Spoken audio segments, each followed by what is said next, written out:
it's past time, I think, that we do that. We do have all 5 of our board members present, so we do have a quorum. So let's get the meeting started. You all have received a copy of the agenda. Are there any changes to the agenda that anybody would like to suggest? If not, I think it's time that we open up. Jerry, if you would be so kind again, you or Laura, to give us that reason for the declaration of an electronic meeting. Well, I don't have it here, sorry. Could you read that one more time? Happy to read it. So just again, as background, Chapter 1283 of the Virginia 2020 Acts of Assembly addresses the ability for soil and water conservation districts to hold electronic meetings without the need for a quorum to be present in a single location when a state of emergency has been declared pursuant to Section 44-14617 of the Code of Virginia. So the motion and the Northern Virginia Soil and Water Conservation District Board of Directors has determined the nature of the declared COVID-19 virus emergency makes it impractical or unsafe for us to assemble in a single location for the purpose of transacting business statutorily required or necessary for us to continue operations and discharge our lawful purposes, duties, and responsibilities. We'll just need a motion and a second for that. Would one of the board members make that motion, please? So moved. It's been moved. Second. I'll second. This is Monica. It's been moved and seconded. Any further discussion? Hearing none, all in favor signify by saying aye. Aye. Aye. Let me call the roll because that's easier, I think, at this point. Jerry? Here. Adria? Aye. Monica? Aye. Chris? Aye. Is there any? Well, the motion is carried. There's no need to call for opposition.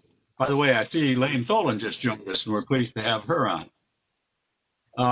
I think we're at that point where we might deal with the minutes. Monica, do you have them? Yes, I do, and I have reviewed them in full, and I'd like to make a motion to pass them, please, as reviewed and approved.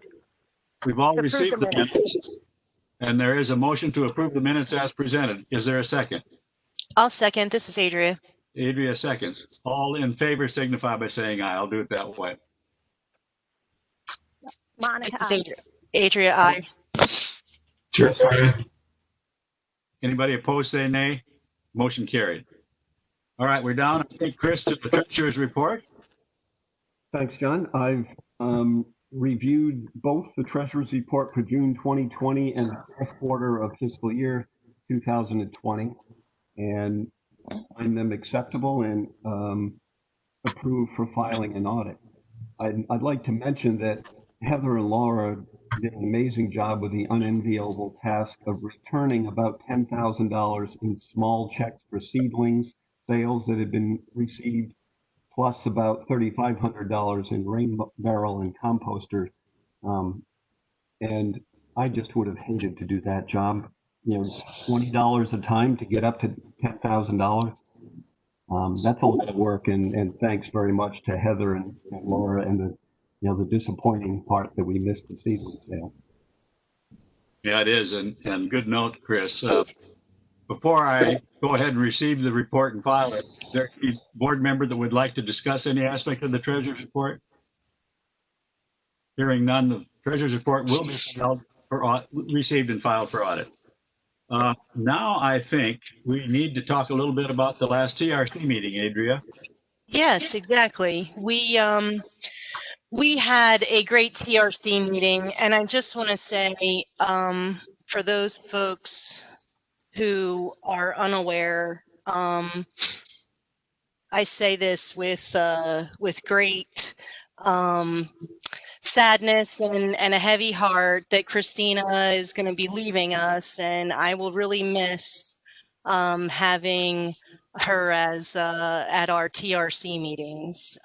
She does a great job each week, or excuse me, each month, putting together some of the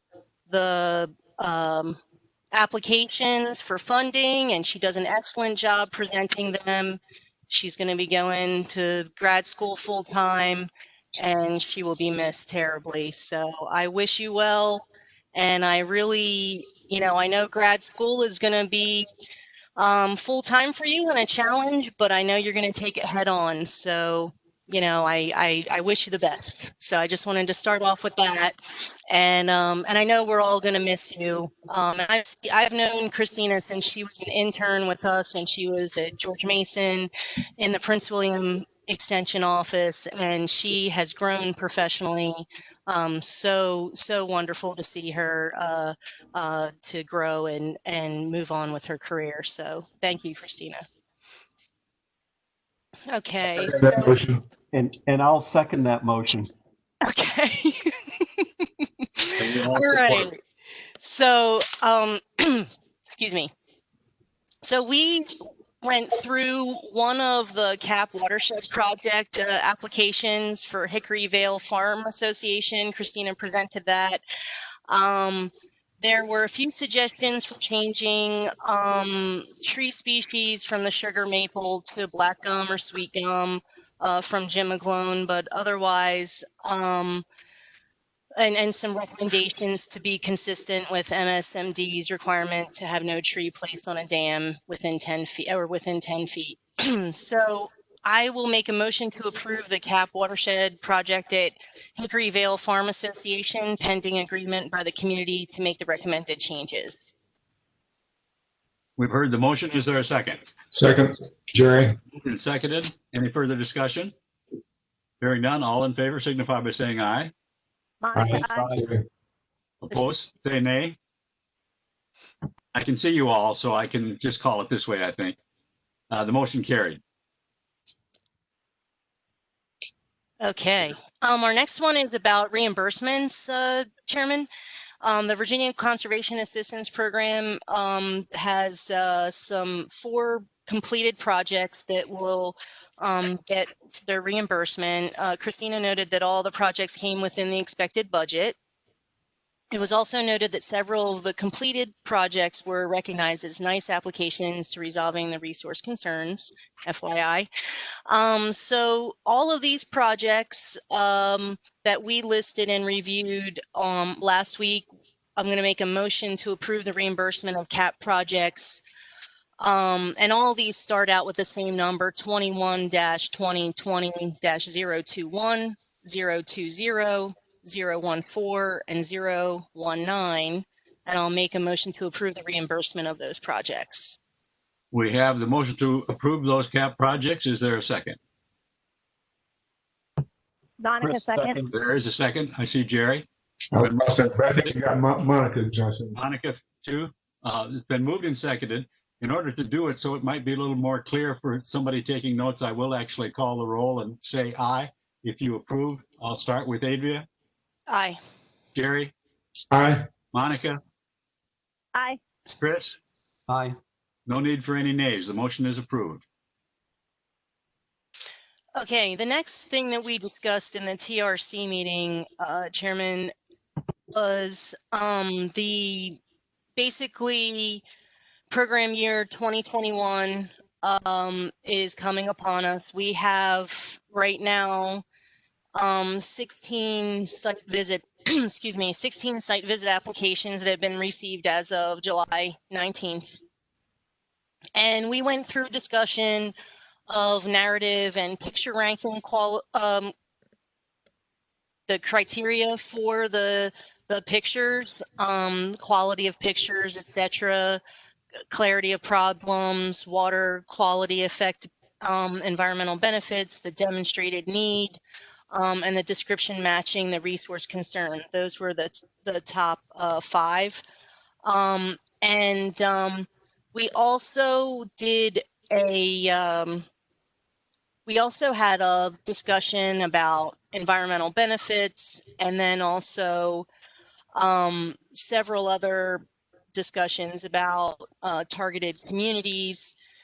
We also came to, you know, a really good discussion because we have new board members that this is actually for Monica and Chris, this is kind of like a full year that they've been able to see some of these processes.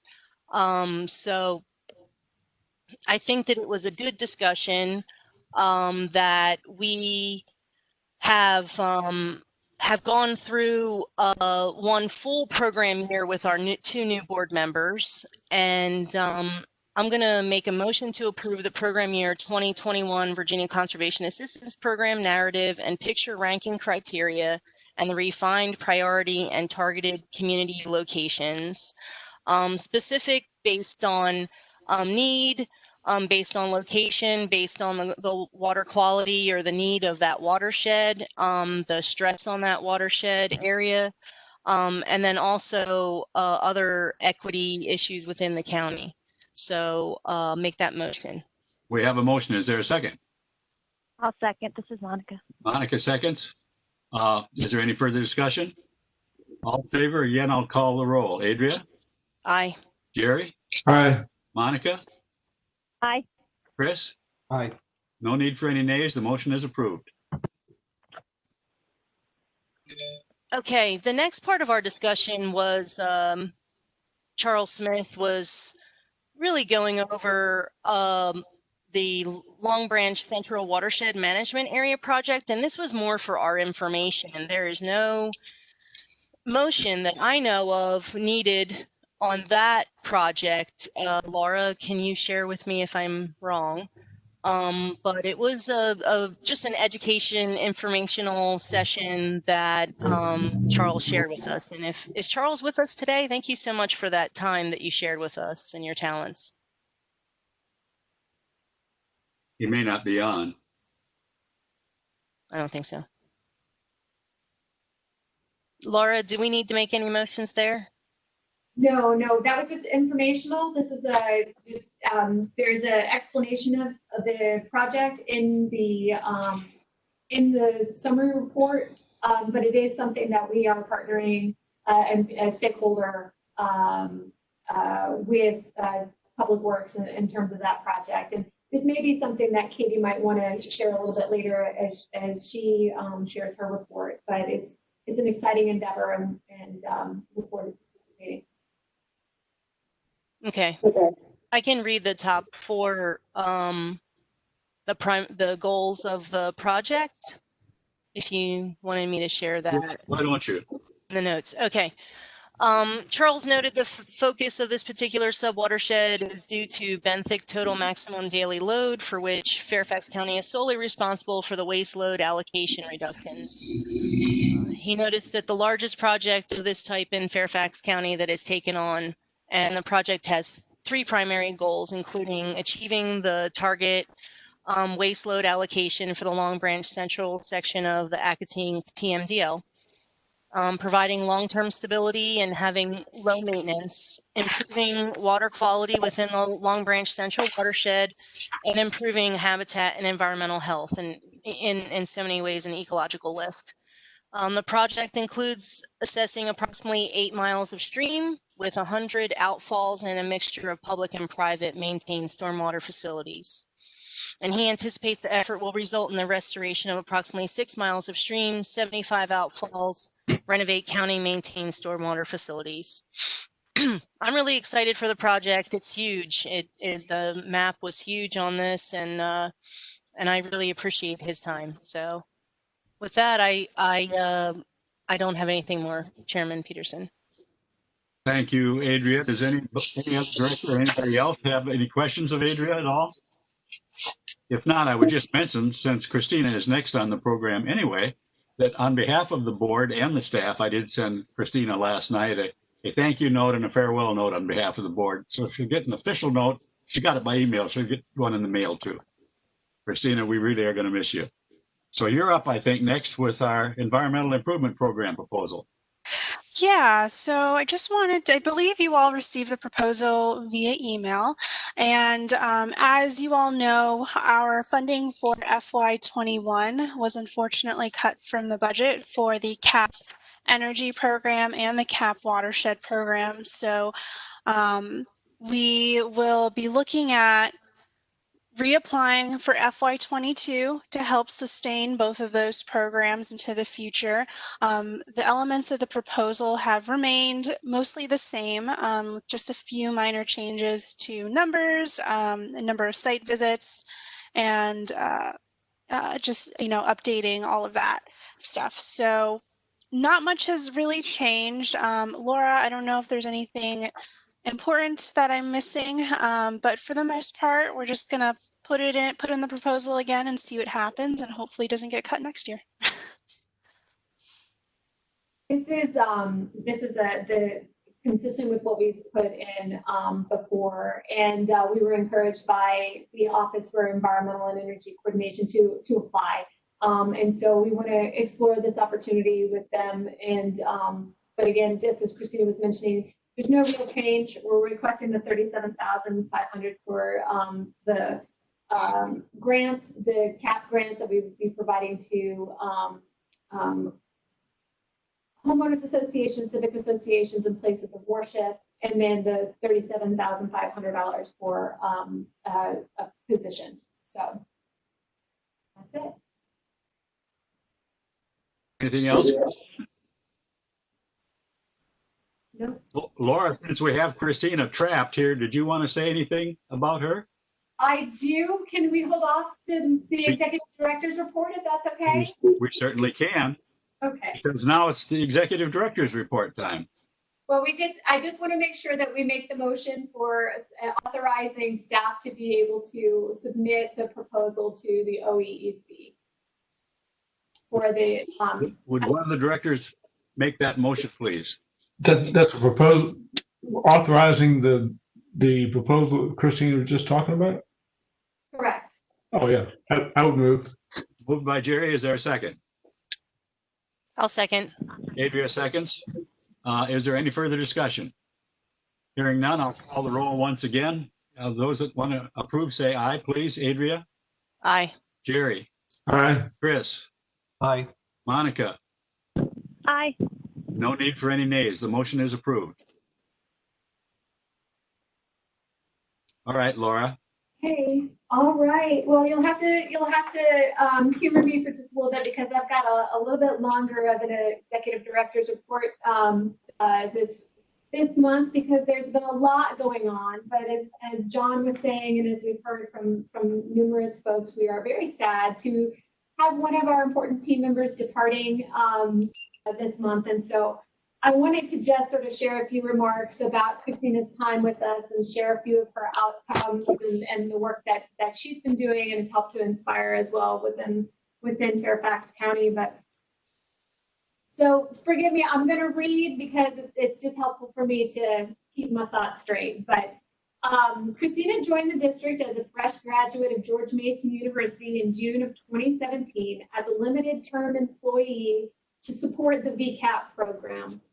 It was clear from the moment that she sat down that Christina was capable of learning quickly and demonstrated the necessary skills to take on more responsibility. Her opportunity to do so came when another team member departed and the chance to step into the full-time VCAP coordinator position was available within her first year of employment. She took the bull by the horns and she ran with it. With a little guidance, Christina reimagined the program to streamline it within the boundaries of the statewide guidance and incorporated the consistency, predictability, reliability that we strive for in every district program. And it truly is a model for that. During her 3 years with the district, these are just a few of her accomplishments as it relates to the VCAP program. Over those 3 years, roughly 89 VCAP projects and 14 CAP projects were approved and constructed. And just as an example, this resulted in the establishment of approximately 2 acres of conservation landscaping. For the last year, she chaired the association's VCAP steering committee, bringing her organization and professional candor to those discussions. She worked hard to strengthen the relationships with partners and stakeholders, including establishing MOUs with the City of Alexandria and Arlington County. She engaged the landscaping community and contractors and recognized their importance in the ultimate success of VCAP projects. She hosted 3 workshops building the awareness of the program and stakeholders, from a list of 23 contractors in the first program in 2018 to 32 in the more recent virtual session. This has resulted in the development of our contractor list, which can be shared with property owners. And I would also say that within that list, I've seen a lot of new contractors and native landscapers emerge as well. So that's, when we think about green jobs, certainly that has been an outcome of this work. She's also built relationships with the new Office for Environmental and Energy Coordination on the review of energy-related CAP projects, and that's a stakeholder and a steering committee, technical review committee group that will continue to maintain. She's the point of contact for many nonprofit organizations that also emerged and strengthened during this time, including the Plant Nova Natives and Faith Alliance for Climate Solutions. She was also a stalwart promoter of the Chesapeake Bay Landscape Professional Program and is level 1 and level 2 certified. So she's also helped, I think, inspire many others to pursue that certification. Her projects and herself are also award winners. She can claim 2 of the annual VCAP awards, one for community and the other one for private property residential, for the Vienna Community Center's Conservation Landscaping and Elisa Mura's Residential Conservation Landscaping, respectively. Elisa's project also won 2nd place in the Chesapeake Stormwater Network's Best Urban B&P in the Bay Award for the residential category. So she's got a Bubba under her belt too.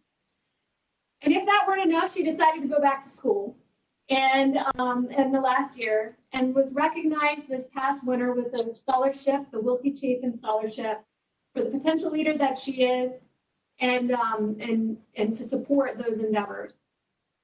In addition, Christina was more than willing to step in and support outreach programs within the district, participating in tabling events sponsored by the Plant Nova Natives and at Native Plant Sales, helping to expand our reach and interest in the VCAP program and other programs that the district offers. She was also willing to step up and share ideas and opinions during staff meetings, and also to the Fairfax Employees for Environmental Excellence. So coaches often recognize that talent comes in many forms, and that there are some things that are just embedded in some that cannot be taught. And Christina certainly came into the organization with an enthusiasm and level of professionalism that was beyond her age. And every year she learned more and was challenged to push herself beyond her comfort level. I'm really grateful for her dedication and the commitment that she's given to the district, and her willingness to listen and learn and chase those new ideas. In her offer letter, I shared that NVSWCD and the residents and agencies that we serve will no doubt benefit from the skills you will exhibit in your new role. And I'm really happy to share that as she leans in, as she likes to say, leans in into that next chapter, that she can look back and know that she's leaving the district and Fairfax County as a whole better than she found it. So Christina, we wish you the best of luck. We look forward to having a proper goodbye. I'm trying not to cry. But we look forward to continuing to work with you and continuing to stay in touch. So I know this is different. We don't have everybody in the same room to take a group picture, but maybe we can take ourselves off of the video, put our videos back on, and maybe we can take a quick picture of everybody that's online. Okay? What do you want us to do? Get off? Close back the video? Yep, video on. And we'll take a quick picture. I know we've got some people who are calling in, so. John, you disappeared. Well, she told me to get off. No, No, get on. There we go. All right, I don't know if Diane and Katie and Jim are also interested, but that's okay. This will work. So, there's Chris. Oh, Chris, you finally showed up. We had Diane You're not a ghost. at one point. And there's Elaine. Do you want me to just take a screenshot of the screen and everybody will be on here? That would be great. Can you do that? Yeah. We'll do bye, Christina. Goodbye, goodbye. Okay, just a Tell us second. what the pictures have been taken, so we can wait a minute. Then we got Diane back, so you might want to take another picture. Or did you get her? I don't know. I think I got Diane. Just in Okay. case, let me save that one and I'll get one more. Okay.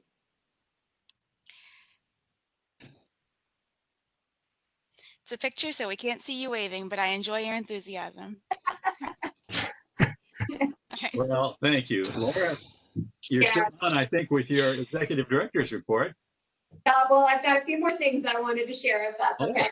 Myself up here. I didn't anticipate going all emotional on you guys, but you know, it happens. All right.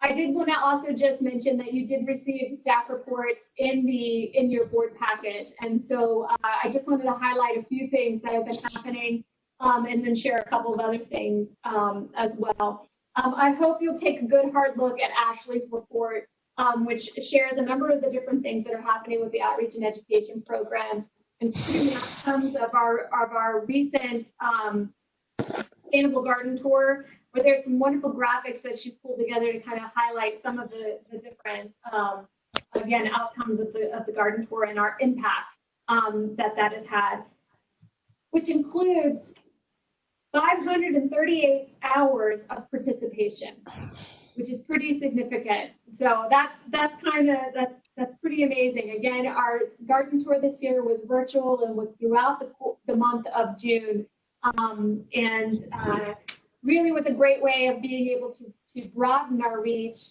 and allow folks to participate, you know, throughout the course of the month and continuing now.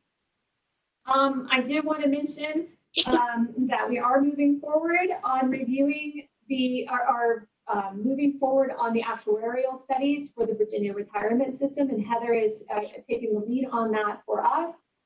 So we should be receiving a little bit more information in the coming months on that. So we look forward to bringing that forward, and appreciate the work of our finance committee and working through and some of the questions that we have.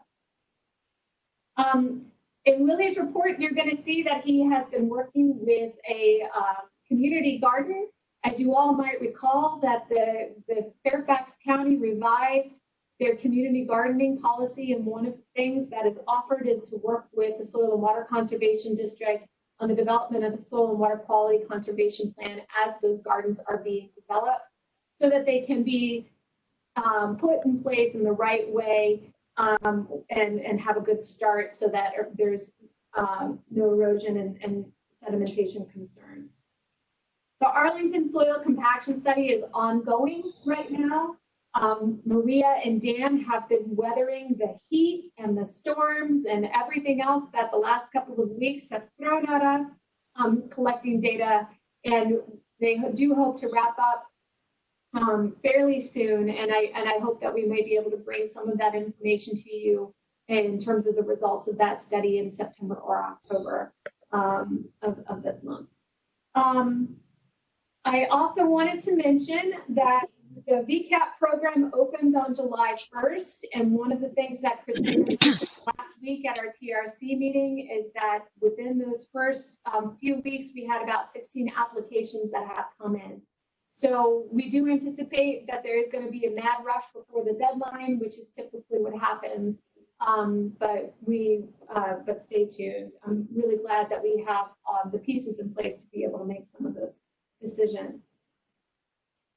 Related, the Urban Conservation Specialist 2 VCAP coordinator position job announcement is on the street, as is a fall intern opportunity to support outreach and education as well. So they're on our website and are being promoted pretty widely. So I hope that you'll share those opportunities with others. One other thing I wanted to just mention is at the more recent Board of Supervisors Environmental Committee meeting, which took place last week, there was some discussion about conducting a composting pilot study with solid waste management. This was suggested by Mount Vernon District Supervisor Dan Stork. And so that's something I do want to bring to your attention. There is certainly some related work with compost and encouraging composting, and not just from the solid waste side at the bulk scale, but also encouraging backyard composting. So I would anticipate that we will be engaged in those discussions as they continue to progress. And Adria, I want to make sure that you all are also engaged. The cooperative extension is also engaged in some of those discussions as well. So stay tuned on that. I have a feeling that more information will be coming out about that within the next 6 months or so. So as it gets directed to the staff level. So a lot going on over the course of the next month. I'd like to say that August is a sleepy month. It is not. We will be over the next month beginning to compile information as we prepare the budget for FY 2022. And I'll be looking to schedule some meetings with our finance committee in regards to that particular topic. So stay tuned for more information on that. And yeah, Christina, always appreciate, again, the work that you've been providing to the district. And again, we look forward to continuing to keep in touch. Yeah, I just want to take a second to just extend my greatest gratitude to everybody, to the board, to the staff, to our partners, for just being extremely supportive over the years. I always tell everyone that I've had a very unique opportunity, with the first professional job, to be among people that just highly respect each other and really care about each other, and are only looking for ways to help each other grow. So I can definitely say that you all have made a pretty big impact, and I will definitely look upon, my time at the district fondly, but I really do feel like it's just a see you later. So I'm sure I'll run into everybody at some point in the future. So Thank you, Christina. Stay in touch. Very, very good. Lori, anything else? That's all I've got today, John.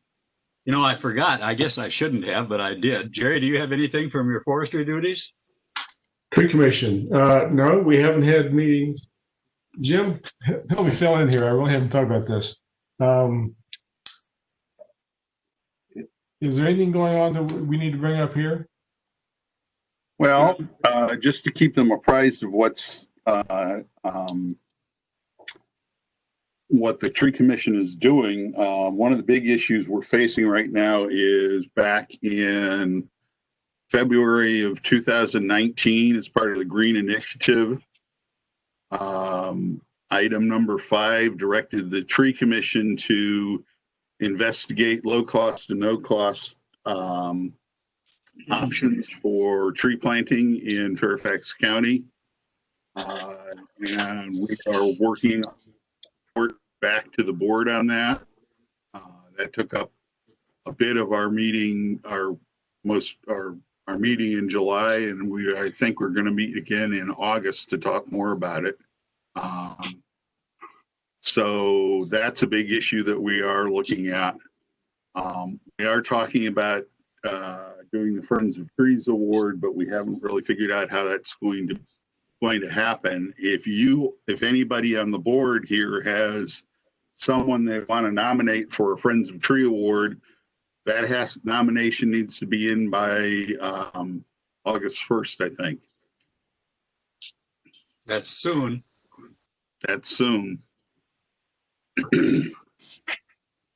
I want to add that Jim and I have worked closely together coming up with the outline for this Green Initiative 5 report. And we haven't gone much further beyond the outline, but Jim's been very helpful on that. Anything else from the Tree Commission standpoint, Jerry or Jim? If there isn't, is Assad on by any chance? I haven't seen him, so we'll. No, John, actually, I did receive a note from Assad a little bit earlier today that he wasn't going to be able to join us, but that the HRC did not meet this month. Okay, that's what I was curious about.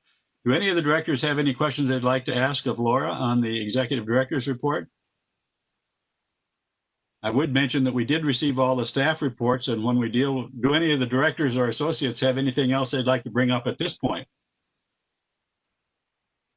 John, we had talked in our previous executive session about the Urban Conservation Specialist 3 engineer position and opening that up for advertisement and to fill that spot. Do we want to discuss that now or at a different point? No, we can discuss that now. This is an appropriate place. Well, we had quite a bit of discussion, and with Christina and Assad's, well, Christina's sad announcement and Assad's retirement, we're now 2 staff positions down, and that we're advertising the UCS2 for the VCAP coordinator to replace Christina, if that can be done. And that we have a UCS3 position out there and I would recommend and make a motion if necessary that we pretty rapidly put that position together and publicly advertise that to see if we can fill it. Is that a motion, Chris? Yes, it is. Second. Well, I would second that, John. we have a motion and a second. Is there any further discussion? The board spent about an hour on this morning. Hearing no further discussion, let me actually call the roll for the ayes. We'll start with Chris since he made the motion. Chris? Aye, obviously. Adria? Aye. Monica? Aye. Jerry? Aye. No need to call any nays. Motion is carried. Let me comment. I think we've decided to advertise the 2 position without a stated salary. It seems to me we can do the same thing with the 3. That was the way I understood it.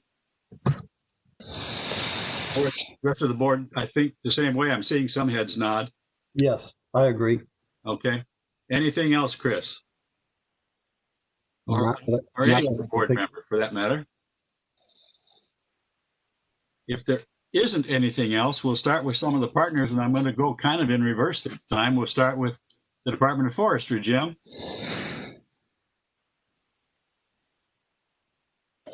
Sorry, John, you caught me off guard there and I had to unmute myself. The only thing I really have to report is there is an issue that I have been sucked into. I'm desperately swimming against the tide, trying not to get sucked any further into over at McLean Hamlets that may draw the Soil and Water District in as well. They had a tree that came down from their common area that was growing right next to a drainage that runs through their common area. And the residents there are convinced that various projects, the Hot Lanes and Project Falstaff Park, have significantly altered the hydrology of the area and have made the trees unstable. And they are convinced that the county is for all of this. It turns out there is a culvert that's probably blocked that the county will be looking, the stormwater people will be looking at, and they're also going to be assessing some of the trees along the drainage. But aside from that, and a really interesting article on the evolution of oaks in the most recent issue of Scientific American, nothing to report. Thank you, Jim. Anybody? If there are none, Laura, do we have anybody on from NRCS? Well, John, real quickly, Jim, can you distribute that article if you have an electronic link to it? I can try. Okay, thanks. All right. Laura, do we know if anybody's on from NRCS? No, they're not with us today. All right. Debbie from DCR? Yes, I'm here. Thank you, John. And hello, everybody. Just a couple of things really quick. You have my report, but there are a few things that I particularly want to mention to you. It deals with the Freedom of Information Act. Beginning July the 1st of 2020, the General Assembly passed some legislation that requires all local elected officials to take Freedom of Information Act training. You have until December the 31st for all sitting elected directors to take that. There are some links in my report. The second link will take you directly to the training. This is very similar to the process that was used for conflict of interest training that you already took. But there is a certificate with this one, so you print that certificate and then you provide a copy to the clerk of your local board of supervisors. At the same time, make sure you get a copy to the office so that they have, the district office, so that they have a copy of it as well. So, new piece of legislation. Again, it was passed by the General Assembly. It was actually passed by the General Assembly last year, but it did not become effective until this July. So that everybody needs to be aware of that, and that'll kind of be on my list of reminders to help you remember between now and December 31st to take that online training. Before you continue, Debbie, have any yes, of our sir. elected board members taken that training already? I was just going to ask, it seems to me we've taken and retaken so much training. I don't know what I've taken. Well, this, if you haven't taken it since July the 1st, then you have to take this training. Yes. July the 1st of this year? Yes, July 1st of 2020 is when this became effective. So we're also recommending that all appointed directors and associate directors also take it, because it's good training to know about freedom of information. Now, the beauty is you have your own FOIA officer there, and that's Laura, and she gets a break because the legislation also includes that the FOIA officer, instead of having to take annual training, only has to be trained once every 2 years. As far as district directors go, the elected directors are required by code to take this training. And in the future, when folks are elected or they fill an elected position, they're appointed to fill an elected position, they'll have to take this training within 2 months. But since it happened July the 1st, they're giving everybody to the end of December to get the training done. It takes about an hour to get through it.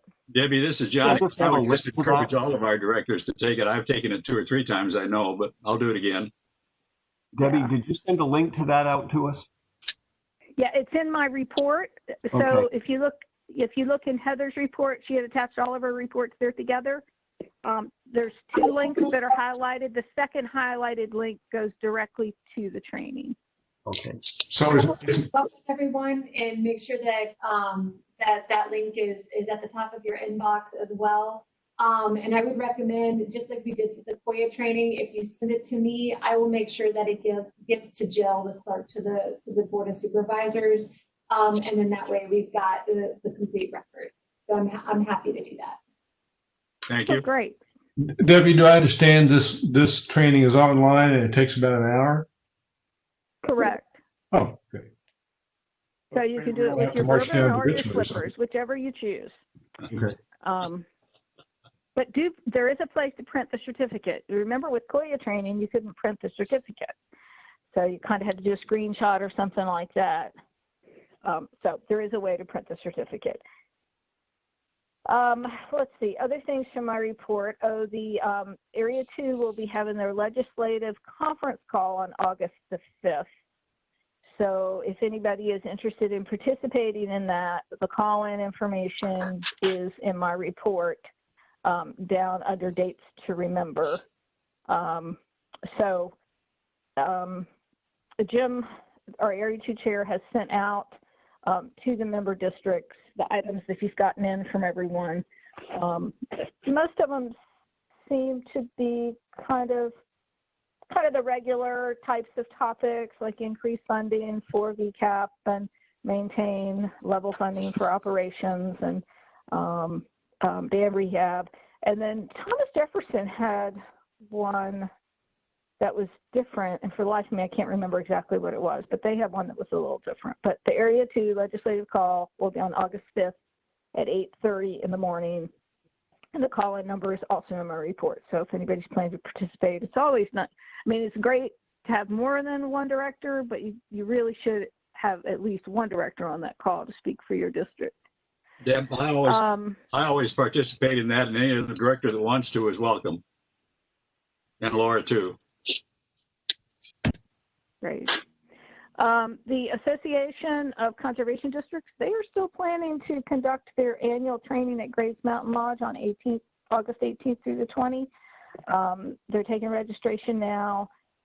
They are utilizing the pavilion and outdoor venues as best they can up there. But that seems to still be full speed ahead unless someone else has heard something different. So let's see, what else do I want to tell you? We are in the process, DCR, is of filling a couple positions. You might have heard us mention Roland Owens. He was kind of our data specialist. He went to DEQ, so we're in the process of filling his position. He's a critical position for our data management. And as you can imagine, with Chesapeake Bay program and working with EPA and coordinating with DEQ, we really need the data coordination is important to us. So we're in the process of filling that. And recently, the CDC that was hired for our Tappahannock office ran into some issues, family issues, health issues with her mom. So she has resigned. So we will be filling that position at some point in time. But the thing about filling positions at the state right now is they're holding those positions. So my gut is on that one that it probably won't be filled because it may not be considered an essential position. So we'll have to wait and hear on that. And that's all I have unless you have some questions for me. Thank you, Debbie. Do anybody have any questions for Debbie? If there are none, do we have Paul Shannon or anybody on from Public Health? Laura, do you know? I don't see anybody. I don't see anybody from the health department, John. How about the Department of Public Works? Yes, Katie is on. Oh, is she? Hello. So I can provide a little bit of an update on the Long Branch project as well. I guess Adria covered most of the topic or the bullet points I had, but so they started the assessment this summer and they plan on completing a restoration work plan in the winter of 2021 with the first construction plans in the winter of 2022 and beginning construction in the summer of 2022. So it's a fairly quick process despite the size of the project. And there are a lot of stakeholders and partners involved, including some of the civic associations and the Friends of groups. So there's be a lot of public involvement as well. And another update on flood response. I know we work a lot with Northern Virginia Soil and Water on responding to stormwater drainage complaints, particularly flooding over the past year. So both Stormwater Planning Division and our Maintenance and Stormwater Management Division have been working with several consultants on responding to some of the areas largely within the Drainsville district and McLean that flooded from the July 8th storm that was about a year ago from now. And they've put together some technical reports. We're in the process of finalizing those reports that identify why the area is flooded and give us some recommendations on how to mitigate it. So we'll use those reports to determine how to move forward. I know a lot of those sites we've worked very closely with you all on, and I believe you may have been part of some of the recent presentations, Laura, on the various methodologies for modeling flooding in those areas. So we'll continue that coordination as well. And that is all I have to share.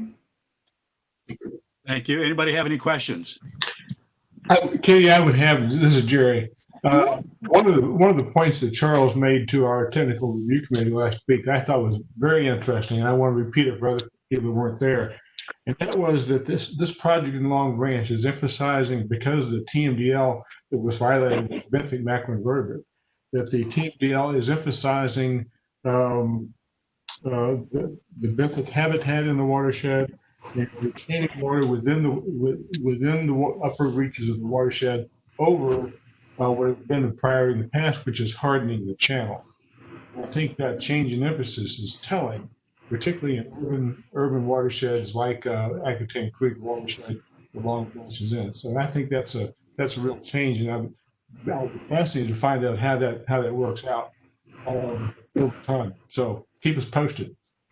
Definitely. And right. And it does emphasize what we call ecological lift. So the water quality piece, rather than stabilizing the channel and banks. Right. And the consultant on board is Biohabitat, was very familiar with this type of soft stream restoration approach. They've done a lot of that type of work in Maryland. And they use a lot of existing materials, like local materials like fallen trees and things like that, to help encourage this lift. So we will keep you involved and updated on it, definitely. Looking forward to it. Any other questions for Katie? If there are none, does anybody on this call have anything they'd like to bring to the attention of the board? This is Monica. I just wanted to let everyone know that I was officially appointed on the Chesapeake Bay Restoration Fund on behalf of, as a Northern Virginia Soil and Water Conservation District board member. Congratulations. Thank you. That's terrific news. I think I know who you're replacing. I have big shoes to fill, apparently. And the other thing I would mention is the State Association has their board teleconference tomorrow. All of you are certainly welcome to join it if you choose, but I will be on. And if you have anything you'd like for me to bring before the State Association, let me know today, please. I think our meeting tomorrow is at 9:30. Anything else to come before the board? John, it's Elaine. I was wondering if I could just say a couple words. Hi there. Hi. First of all, I miss all of you for sure. And I'm glad I had a couple of minutes today to actually even dial in. But I wanted to be sure to give my best wishes to Christina. Best of luck to you. Definitely will miss you. Just wanted to let everyone know, if you haven't heard, the school district has made the decision to start school virtually, at least for the first quarter. And just a couple notes on, I know a number of our green teams did virtual work in the spring, and that more and more schools will be looking to do virtual activities with their green teams in the fall. So any ideas that you have, I'm sure you all know Allie Coolhane and Donna Volkman running that program. They would be very happy to talk with you about that. We did open, thanks to help from Adria and others in the community, we opened all of our school gardens in May. So hopefully most of those have been maintained over the summer and now into the fall. I've heard lots of great stories about what's been growing there over the summer. So thank you for your continued support for the school district. We cannot thank you enough. And I hope you guys have a nice, restful August. Thanks, Elaine. We miss you too. Elaine, this is Chris. I watched part of your latest board meeting with Allie. And I guess this job turned into a lot more than you guys had bargained for in the beginning. I don't envy you at all with this. Every single school district in the country having to wrestle with understanding health issues that is way beyond their expertise. And you've got my support to continue doing what you've been doing. Thank you. I appreciate the kind comments. Yeah, it's a whole different ballgame. And with COVID-19, it's been really interesting to say the least. So thank you all for your support. I know it's tough, Elaine. It's tough as a parent, and it's got to be twice as tough as a board member. I don't know. I don't envy the parents either. Yeah. No, I will say that a lot of water utilities, just as a heads up, and this may be something for the board to think about, with the success of the garden tour, another thing water utilities are going to be doing virtual tours to kind of support those virtual field trip ideas. So that's just something to kind of ruminate on as far as ways to support teachers, and that field trips are going to obviously be off the table. And that's kind of something to think about that might be useful, especially whether it's for schools or homeschooling or any of those things. I think something in those spaces where they can even do a virtual field trip, but maybe just go outside into their own neighborhood in a way to explore the outdoors is just something that could be useful. No, absolutely. And if you hear of more opportunities like that, again, I would just send them to Allie and Donna. I know Will that do. they are working, and with our science team as well, they're working closely with the Park Authority on, developing virtual field trips. And the Park Authority is, accepting visitors. So they're doing, socially distanced field trips as well. And we're really trying to coordinate them with the curriculum that's going to be taught this fall, both in science and social studies. So that is super helpful, giving both teachers and parents opportunities to log into those, field trips, whether they're virtual or in person. So, like I said, if you know of things like that, send them our way because it's super helpful. Okay, I will. Thank you. Is there anything else to come before the board? There is not. I would entertain a motion to adjourn. Is there a director that will make such a motion? This is Chris. I'll make the move motion. to adjourn. This is Monica. Oh, Chris motioned and Monica seconded that we adjourn the meeting. Any further discussion? Hearing none, all in favor signify by saying aye. Chris? Aye. Monica? Aye. aye. Jerry? Aye. Adria? Aye. No need for any nays. The meeting is adjourned. Thank you all, and thank you, Heather and Laura, for putting together all the documents that we needed. And thanks, Christina. Yep. Godspeed. Thank you. Stay safe, everyone.